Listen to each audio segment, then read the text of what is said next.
election, 201. And we went to court. And court confirmed that there was widespread cheating and there was no free and fair election. Court in its unanimous judgment, there were 5 judges then in 201. All the 5 said this was not a free and fair election.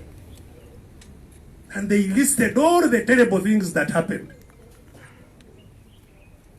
Unfortunately, when it came to the most important thing of deciding whether that election should be cancelled, again, because of some weaknesses, the court was divided in the middle, 3-2. 3 judges voted to uphold that sham election. Because that is subjective, it's not based on any yardstick. It is each judge to decide subjectively, after making all the findings and so on, each judge subjectively. And we know what influences those subjective changes. So 3-2, they upheld the election. The violence continued until I ran out of the country. I spent 4 years in South Africa. FDC was formed when I was in South Africa.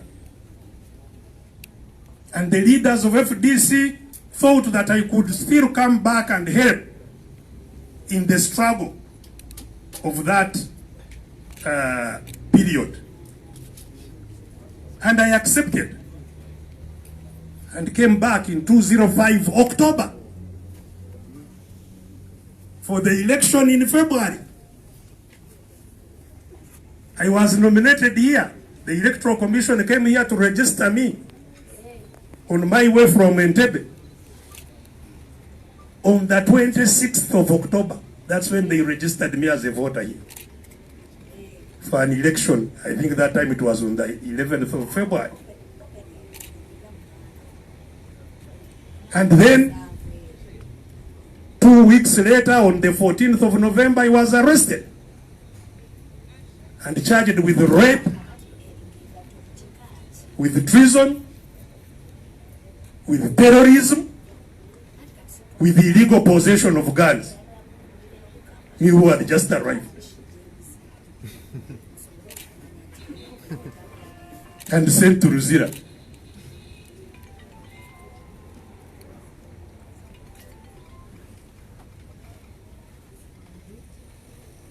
I was given bail from Luzira. The court was attacked and said you cannot get out. Stayed in Luzira with bail but not able to get out. I was eventually nominated from Luzira as a candidate. I got bail in January for the election in February. And even after coming out of jail, I was in court being tried for rape up to the election time. But our people fought. FDC had just been formed. It had the weak structures in the country. But our people fought extremely hard. And I am sure we won that election. Many people have said so, including those who were on the other side. Who are these people who desert? That's what their first message is. By the way, you won. Why didn't you say when you were still there?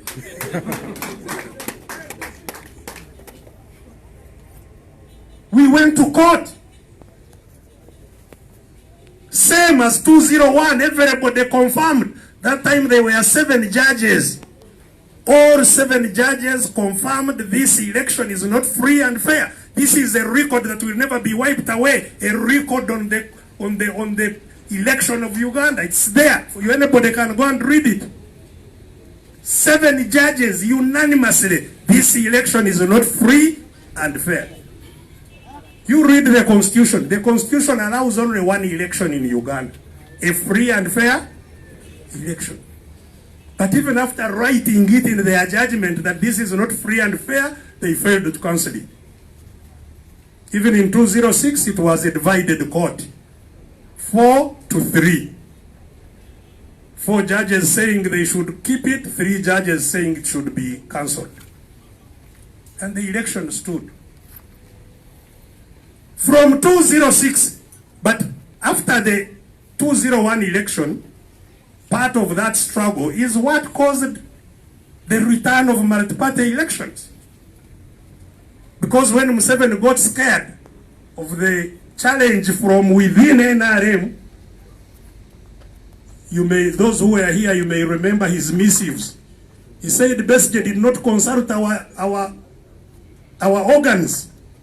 So then it became organs to decide the candidates.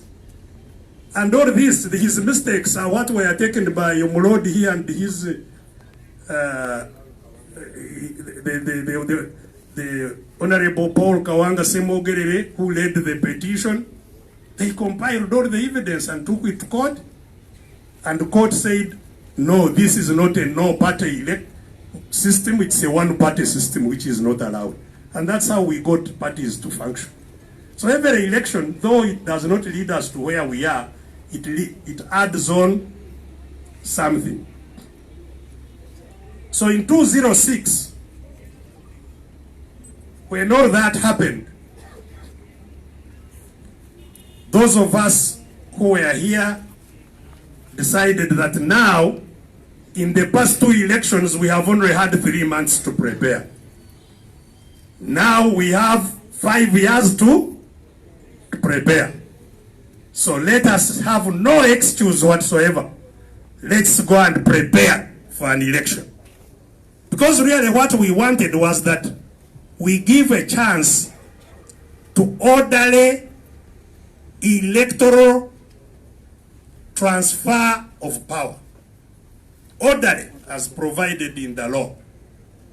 That's what we wanted to give the regime a chance to do. To step down in an orderly way. But that they abused. So in 2011, we had enough time. I went to every sub-county of Uganda between 2006 and 2011. And in many sub-counties, I went to many parishes of those sub-counties. We rebuilt the structures of FDC from the grass up to the top. That's why we had an early delegates conference in 2009. My first term as leader of FDC lasted only 4 years. The reason was that we didn't want to go with shaky structures to 2011. So we built from the grassroots up to the top. And in 2009, we had a delegates conference to re-elect national leaders. That's the first time I contested with General Muntu. So we went to 2011 prepared. We even fundraised and paid nomination fees for every candidate of FDC, from the grassroots up to the top. We paid lawyers' fees for those who needed affidavits and whatever. We paid everything and even printed posters for some of our candidates. We ran a very strong campaign in 2011.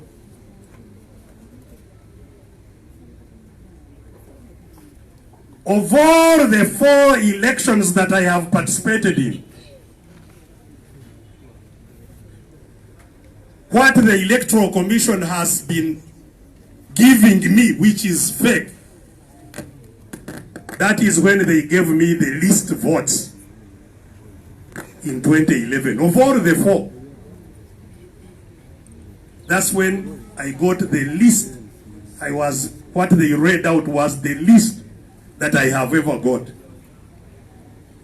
Much less than when I had only 3 months and no structures.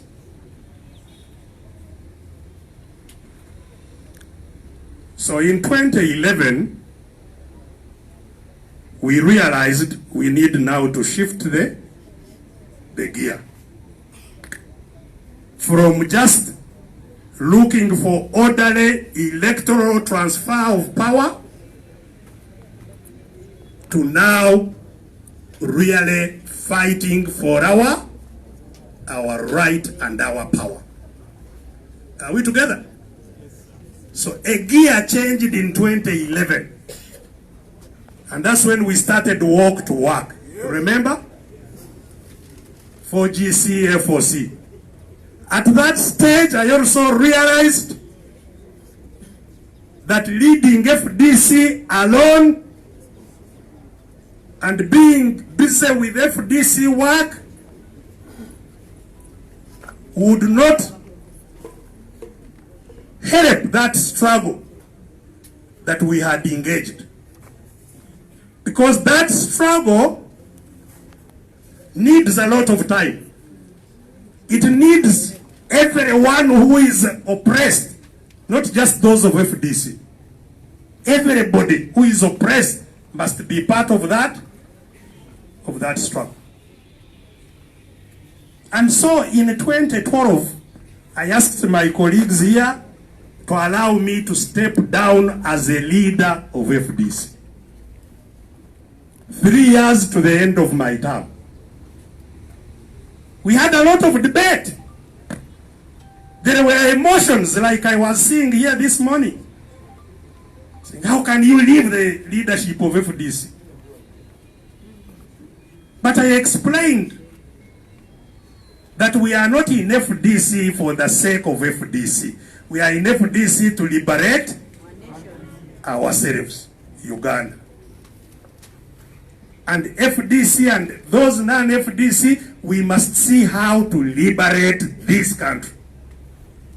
And as I told you, that gear we engaged in 2011 of struggle, fighting, could not be done just as a party activity. It had to be done by all, whether you have a party, whether you don't have a party. If you are oppressed, we hold each other's hand and we advance. So I stepped down. After a lot of struggle also here. And a new party leader was elected. Some indeed thought I was leaving the struggle. They were saying he has abandoned. Kala tulese wakati munyanja. Never. I can never.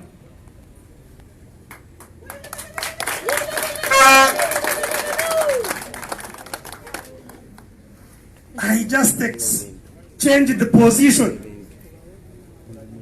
And that's why, especially you fighters, you must be flexible.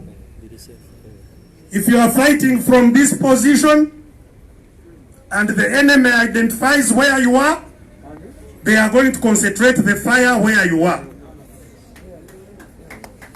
You must therefore never stay in one position for a long time. You change cover. You must change cover. Change cover. They must not predict what you are doing or where you are. So, in 2012, I stepped out of Naja Nankungi. That's why I was extremely happy. Many people, especially out there, the loudspeakers of the rogue regime, we are predicting doom. Hey, now Besigye has gone, FDC is finished. Hey, that's what he's finished. Is it weaker or it's stronger? Stronger! Alhamdulillah. Stronger. But the struggle outside is also stronger. So yes, we went out. I was fighting shoulder to shoulder with the Lord Mayor. He was not a member of FDC.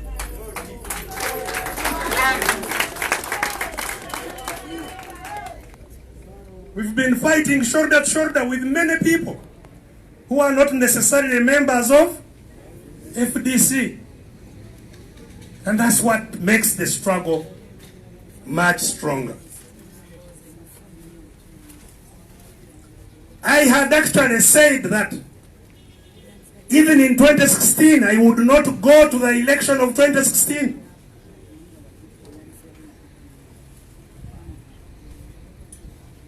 When these processes were going on, I was out of the country. But I had not left the struggle. And I would not want to reveal on this occasion what attracted me to come back in 2016. It was not because my assessment of what elections do had changed. No. But I made an assessment together with our colleagues that there was a greater danger that we needed to deal with, which at an opportune time we shall have the freedom to talk about.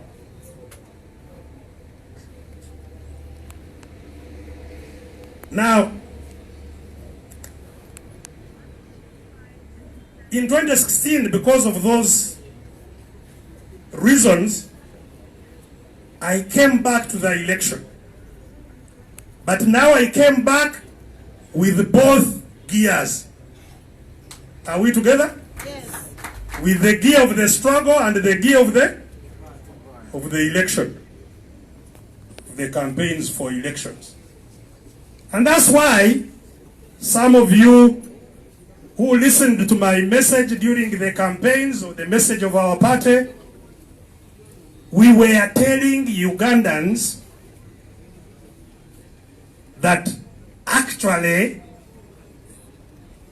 the country they were talking about getting a leader for was not in their hands. That the country is not in there.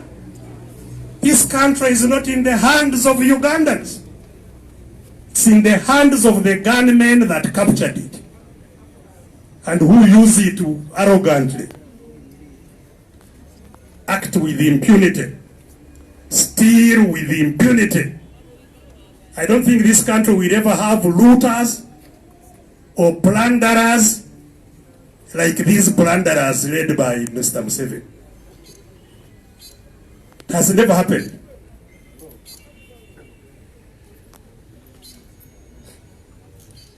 These billions they are now squandering here, they just stole from borrowed money for COVID. They are using COVID money to rent support.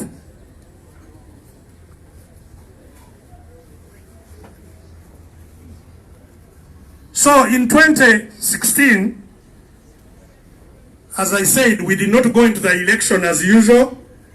We went into the election with two gears. We prepared our people. Throughout the campaign, we prepared our people to fight.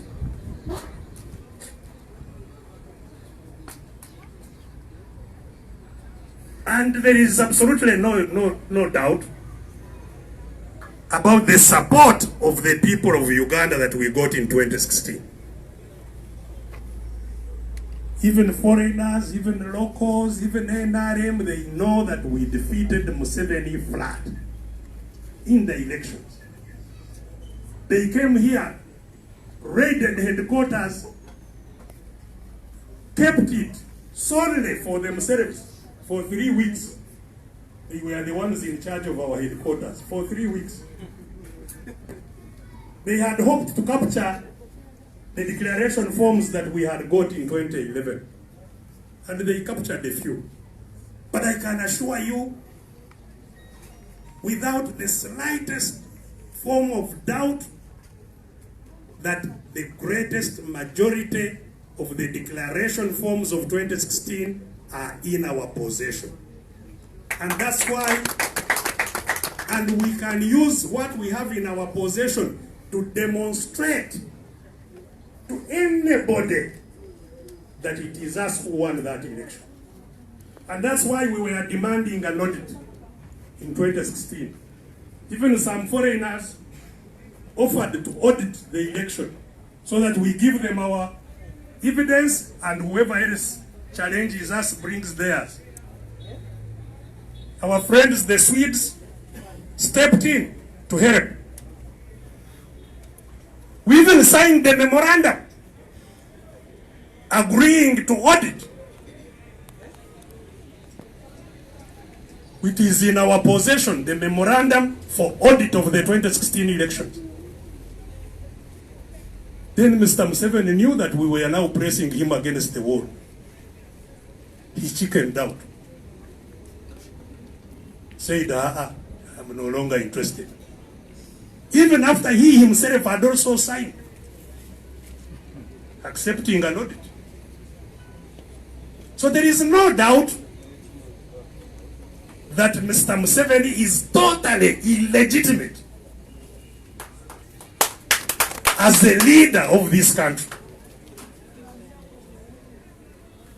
As you know, they took me to jail, charged me with treason for declaring myself a winner. And I went to court and said, yes, it's true, I declared myself, here I am. Try me. Let me show you that it is I indeed who won. That's why I declared myself. It's now 5 years. We are going into another election. They have never tried me. I am still a prisoner on treason. Never tried. Because they don't want the truth to come out.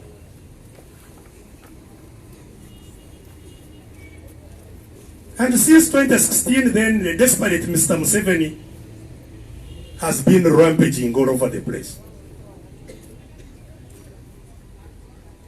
He then created the new electoral commission, this one. He created it while not supposed to be in office himself. This Byabakama commission itself is illegitimate because it was set up by an illegitimate man who has continued to tamper with it. Even in the middle of this particular election, Mr. Museveni has sacked some of the electoral commission senior staff.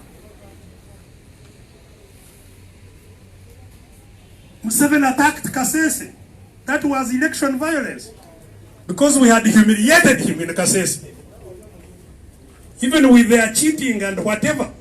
The gallant fighters of Rwenzururu, of the Banyarwenzururu in Kasese, fought and took every elected position there. He knew this was a bad example and went and attacked Kasese. The king of the Banyarwenzururu is still in prison here in Kampala. From 2016. Hundreds of the people of Kasese are in jail up to now. Hundreds are in mass graves in Kasese. That's 2016. He did not stop there. We were lucky the country was given a bonus when the Americans arrested a man that brought bribes to them. A man called Chi Ping Ho. The money he brought was also for elections. The evidence is there in part of what he was tried for in the court. The evidence is there that he was contributing to an election. Bribe from the Chinese man. Kupesa, who took the bribe, is still our Minister of Foreign Affairs, painting shame wherever he goes in the world.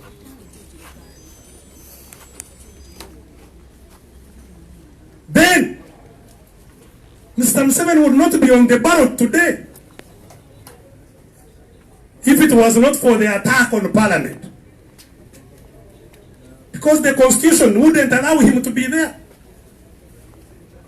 He took forces, that's why I say it's the gun rule. Took the military into Parliament under the clear view of all your cameras. And that's how we have now a new constitution. When the whole country was singing Toji Kwatako, I am glad that the Judah Iscariot, Majezi, seems to have been hounded out of his village. I hope all those who similarly betrayed the country can be hounded out of wherever they are. Because they are the enemies of our country.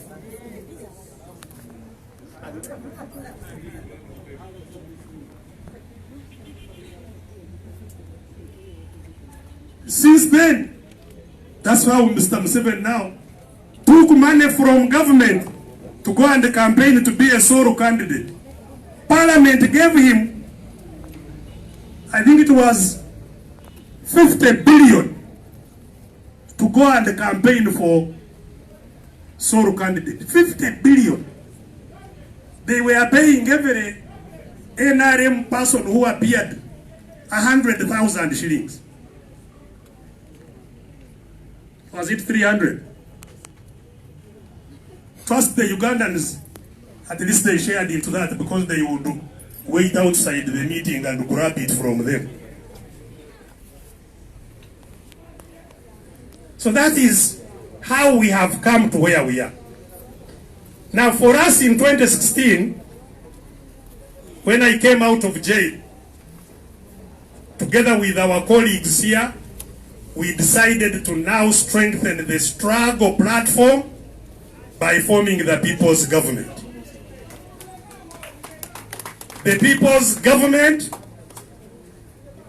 has been working day and night with one task: to end the illegitimate hold of power by Mr. Museveni and the rogue government he leads. That is the mission of the People's Government. And we have worked, I can assure you, we have worked hard all these 5 years. There have also been some interferences with our work, some from the regime, some from outside the regime. But we have withstood them and remained focused on where we are going. So ladies and gentlemen, we are at another crossroads. When the junta, the gunmen, are organizing another election to legitimize themselves. That's what they are doing. I told you that in 2016, both my hands were busy. This one engaging the election gears, this one engaging the fighting gears. That is not very efficient. Election gears are our plan A. The fighting gears are plan B. And plan B is white. Plan B is quite white. It's involving. It is my humble decision that I have discussed intensively with my colleagues that we get somebody to lead plan A and you leave plan B for me.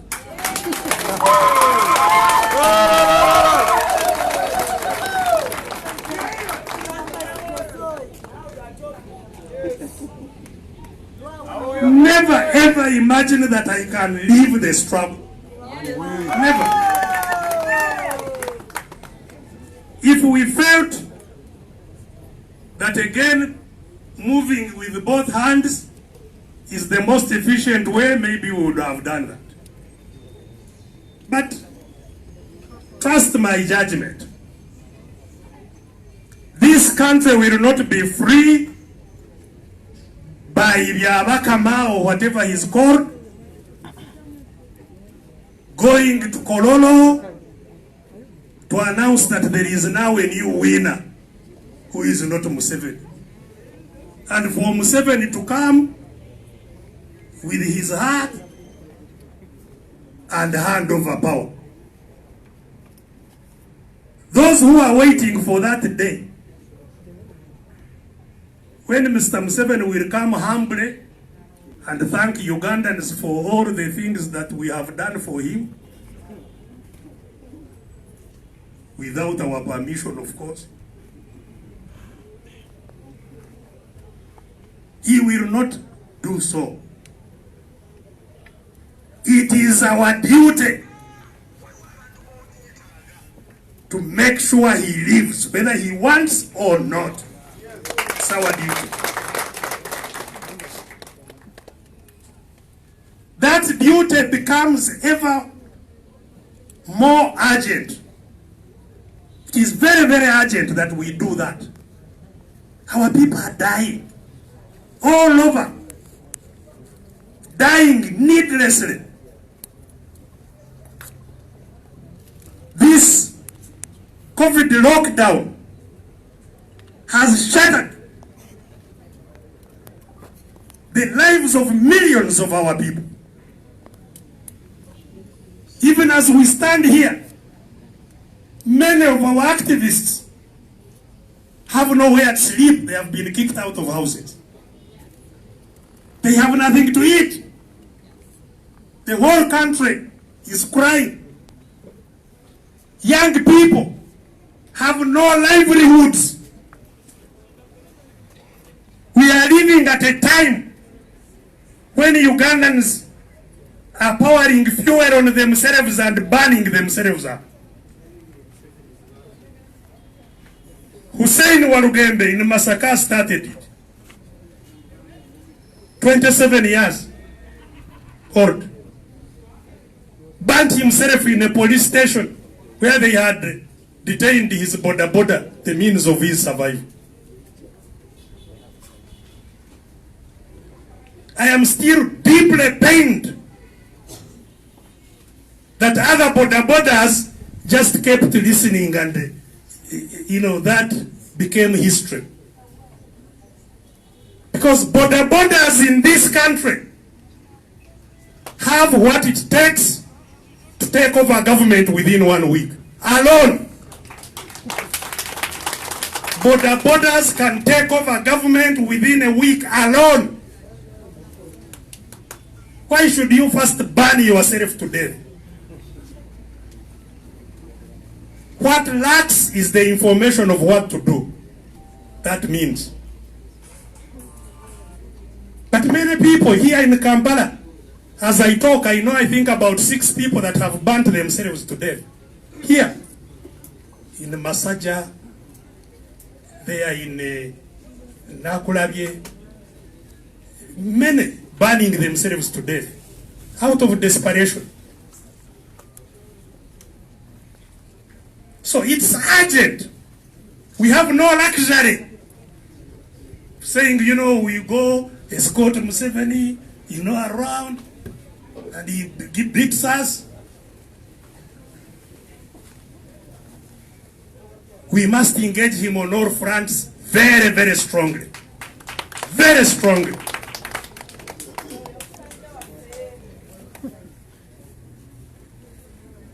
And I can tell you, I have never woken up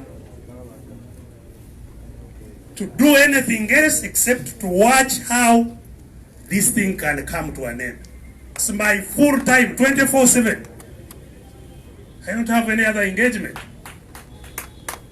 So I cannot be talked over as if I am leaving, going somewhere. No. I will work myself flat out to make sure that we can regain control of our country as quickly as possible.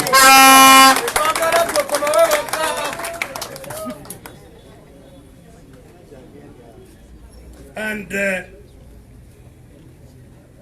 I am sure it can be done. In fact, I'm sure it can be done even before there is nomination for this country. It's possible. It's possible.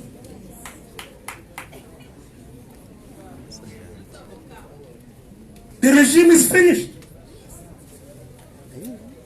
I told you, even the money they are using now, they borrowed it for COVID. They don't have any money of theirs. What they are using to pay these soldiers has just been borrowed from World Bank for salaries. Just borrowed it. That is not a government that disturbs us for long. The whole country is crying for change. Mr. Museveni no longer has any support except the ones he rents for cameras.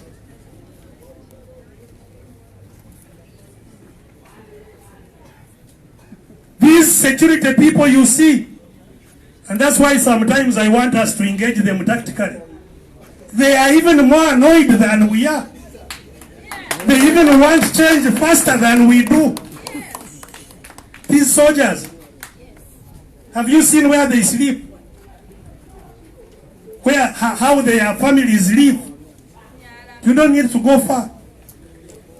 Just to go to any of these barracks and you see how their families live.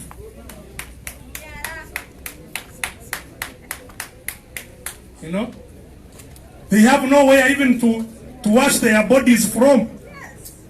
They wash from the road at night to clean themselves. So actually the soldiers are also waiting for us to take the initiative so that our country can be free. Yes, I heard last night, I don't know where things are in Mali, that the leader there was under detention. If they stay long enough, there is no other way it will happen to them, whether I am available or not. So ladies and gentlemen, the fight is on. The fight is on. Two channels that you must listen to. Two channels. Channel A and Channel B. So some will be operating from Channel A, others will be operating from Channel B. But Channel B, mark you, supports Channel A fully. Are we together? Yes. We support Channel A, our Channel A fully. Because in any case, all fighters can vote. Not so? Yes. But not freedom and right. Every Ugandan should be a fighter for their right and freedom. And once they are fighters, we can win, whether election, whether no election. There is no reason why we should wait for an election. For a Mr. Museveni who didn't come through an election anyway. Is it an election which brought him? Why should he expect that we will wait for his rigged election to get rid of him? So, kindly, Sibalaba, warm up.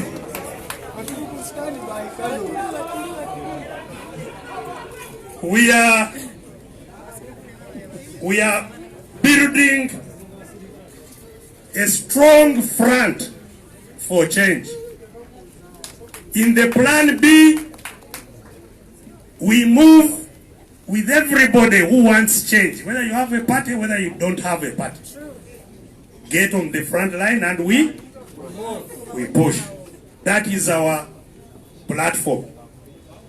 So we have a platform that will unite all people who are for change to fight. I told you when we were here to receive Omurod here, that we must keep our eyes on the ball. Let's not allow to be diverted. Their tactic now is to distract us. People abuse you, you run after them. These ones abuse you, you run after them.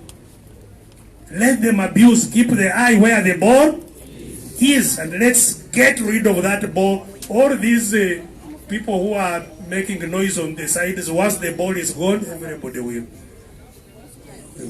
get down. Are we together? Yes, so fighting is tactics. Let's maintain our eyes on the ball. So today, I came here, ladies and gentlemen, to be part of you as we flag the process of the Channel A to continue. I can tell you without a shade of doubt that I have every confidence in our leaders that we have here today. Mulongo wa Swabiligwa is not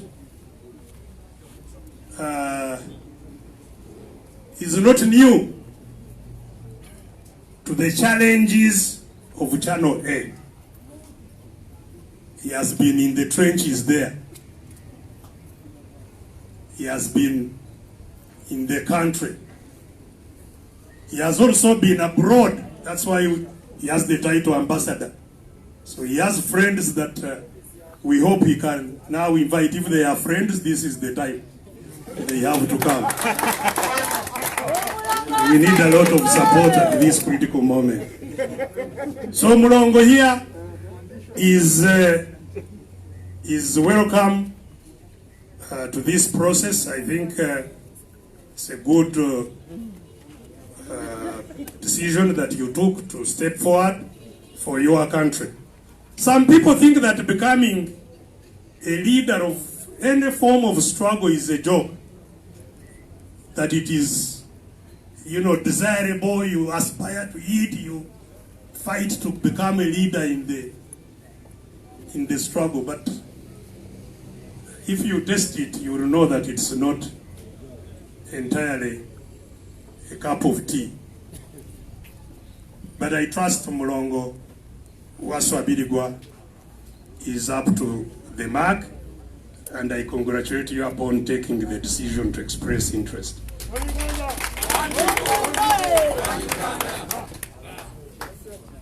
I believe I don't need to talk much about our president, the one and only POA. POA has been in national politics for decades. There is no corner of this country that he doesn't know. He's also had experience in public service even before coming into elections. As you know, he's an engineer. He first made roads and things like that. Came into public service, in electoral service for people in his area. And he is a quiet but decisive person. Some people mistake his demeanor as being maybe a pushover. Well, those who tried know how.